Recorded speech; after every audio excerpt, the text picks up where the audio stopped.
All right, I've got some wood split. I've made a decision. I'm gonna go ahead and just split what I have here piled up. I've got the road cleared so vehicles can get through to the full width. And I'm gonna split this and move on to a different site that's a little closer to the house and maybe a little bit better access than what I have up here. Because it goes downhill a little bit and then the wood starts getting big. But I'll keep in mind that this is up here, and if I need some more wood, I'll come check, see if it's still here or if somebody else has gotten it. So let me get ye old log splitter going. We'll see if she wants to go today.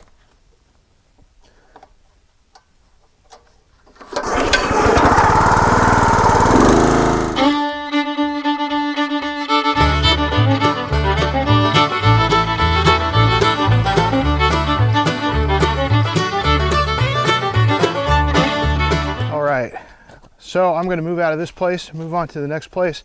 I still got plenty of wood here to cut, but it's uphill, and I think there's a couple better places where I won't have to go uphill to get back to the road with these huge chunks of wood. This tree fell towards the road, and the place I'm going to, the tree fell away from the road, and it was right next to the road. So the big stuff is next to the road. So got to clean up.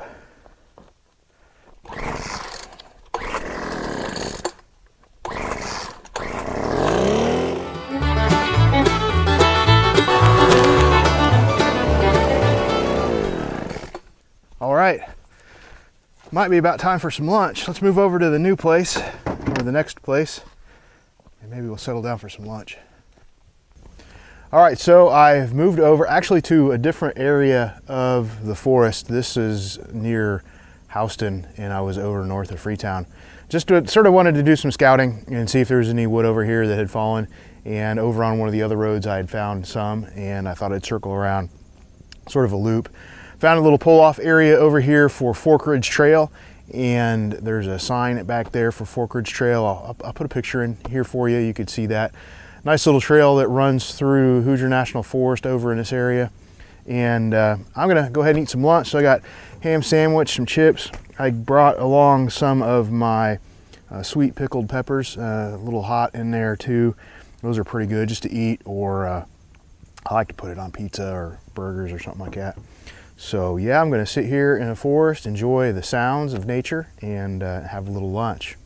All right, so lunch is done. Had a ham sandwich, it's pretty good. It was I don't know if it was because it was the ham sandwich, it was pretty good, or it's because I'm out here in the woods, soaking in nature and doing whatever. All right, so I'm gonna scout up the rest of this road, and if I don't find anything, I'm going to circle back around where I've been and cut on this tree. I think it might be a maple, I don't know. I didn't really look at it really good when I went by, but it's right next to the road, and I won't be able to fit it in the truck.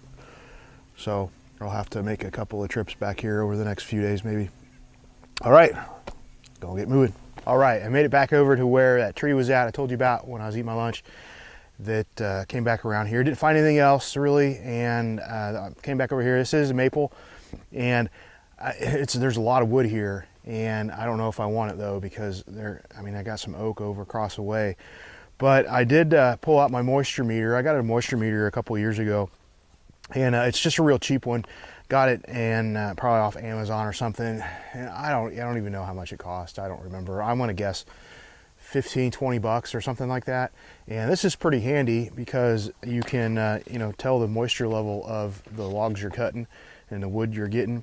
And that oak I was cutting is right about 32% moisture.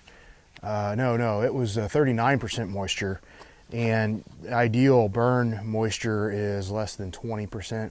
So it's got a ways to go. I cut a couple pieces of this and took a moisture level reading, and it's right at about 27%. So it's a little drier. So I may cut into this, and because it's right off the road. I could toss a rock and I'd hit the road. So it's a pretty good spot. It's pretty big tree, like I was saying. Goes back pretty far, so there's a lot of wood in here. I just don't know if I want a maple or not.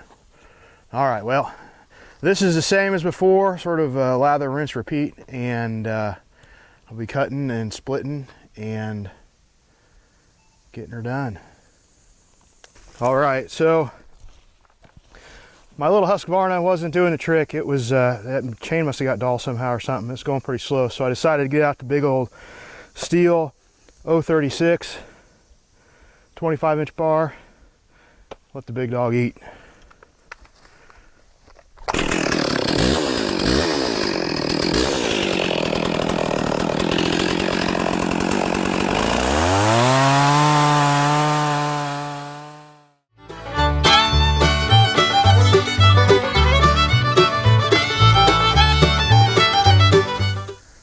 All right, so I needed to fuel up the big dog, so I thought it'd be a good time to take you on a tour of the chainsaw toolbox while it cools down a little bit. Show you what I have in here and where to start. All right, so oops, sort of the chainsaw universal tool here. I don't know what they call this, but it's you remove the nuts and stuff with this, spark plugs, and it's got a little screwdriver on the end of it, flat blade screwdriver, a little tapered. It's pretty nice. I think you buy a new chainsaw and you get one of these. It just comes with it. I've got another one of these in here too, but it's down in the bottom. I try and just keep all the stuff I access more often up at the top and then other stuff down below. So if you're packing out into the woods a little bit, you don't want to carry this big old toolbox around. I got the sort of the chainsaw multi-tool. You got a small nut driver, large nut driver, spark plug. You've got pretty much all the stuff that you would encounter or need on a chainsaw. So screwdriver there and a little multi-tool there. Looks like a bottle opener or something. A little awl, bigger screwdriver, and then a couple of Allens and stuff like that in there. So I've not really used this, but I keep it in here. Could come in handy, especially if I'm doing something and I only get 70 foot off the road when I'm cutting in forest property. But if there's an emergency or something, someone says, "Hey, I need a chainsaw," I can put this on the belt. I can grab chainsaw and some oil and some gas and be ready to go. So then I have another screwdriver in here to do some adjustment. Got a couple of files. I don't tend to file anymore. Here's one of them. I don't tend to file anymore with round files. I got a sharpener back at the shop that I sharpen with, and I'll use that. But I have those on here in case I need to tune something up on the chain. Marker. Never know what you're going to need. A little measuring tape. 16-inch log. Sometimes oh gosh, okay, how long? Oh, there, 16 inches. Get my reference. I'll mark my bars too with my marker at 16 inches, and that wears off every once in a while. So I'll remark when that wears off. And brush in here. I'll use this here in just a second. I use this brush to clean off around the caps when I put fuel in. It's just a paint brush. This is a nifty little tool. If you sharpen your own chain, you need one of these, and I'll show you this here in a second how this works. But this files down your raker a little bit, and I'll show you how that works. I have a couple of sharpening attachments that go on a Dremel, but I don't use those anymore. And then down here, I don't have a whole lot. I got some oil, mixed gas. I prefer to use Steel brand most of the time. Here's my other chainsaw tool. Here's another chainsaw tool it's different sizes. These are a bit bigger, but this one you would put this down over a nut.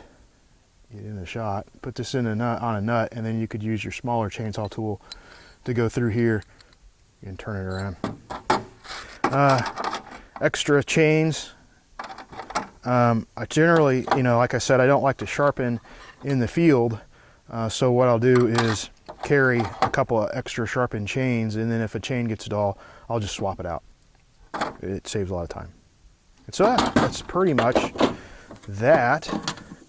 Move this back here. Let me pull up Big Dog here. I'll show you what this raker file is all about. Won't go into detail. You guys can Google it if you want.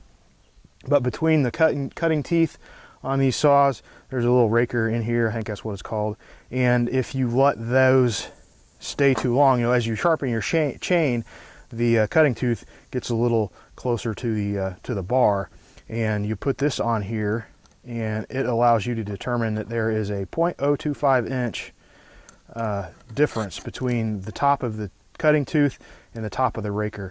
So if you guys are getting, if you know you have a sharp chain, but you're not really getting very big shavings, you might want to check how high up your raker is. And this seems to be pretty good. Might be a touch up. But yeah, you can usually pick these up.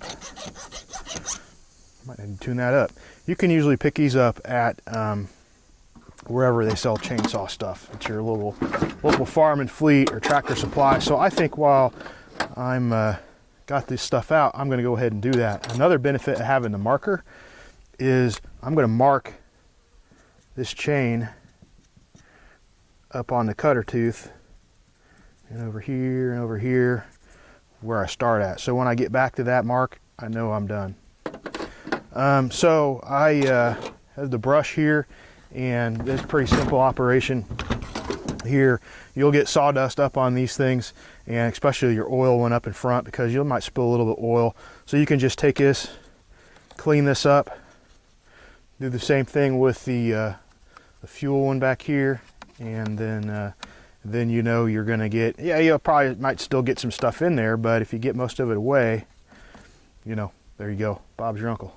All right, I'm gonna get the filing and then get back to cutting. All right, let's see. So got me a truckload of wood today, and whoosh, it's about 3 o'clock now. Started out a little after 9, had some movement scouting stuff going on, so wasn't working full day. So I wish I would have got a little bit more done, but that's okay. Went ahead and got this maple. As you can obviously see, it'll burn okay, it'll burn good, it'll produce heat.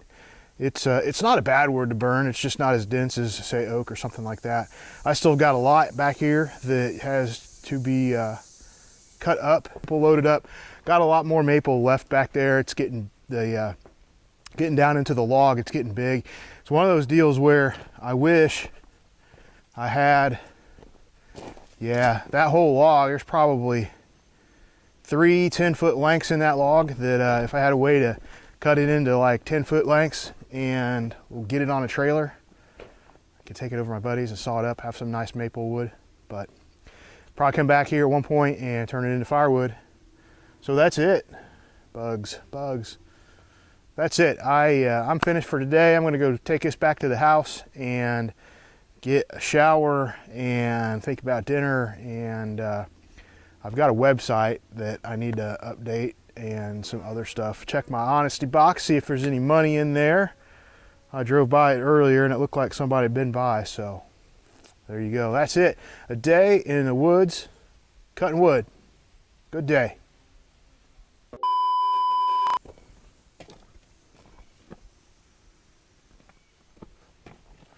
That was a little weird. Oh, well, I don't know. I'm sitting here, the camera's over there on the other side of the road, and I'm looking at it, and I could have swore on the screen, on the display screen, that there was something back. Yeah, well, I don't know.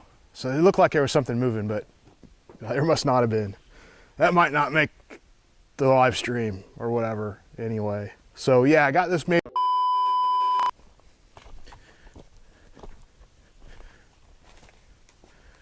All right, let's see if I'm in this shot. My head's cut off.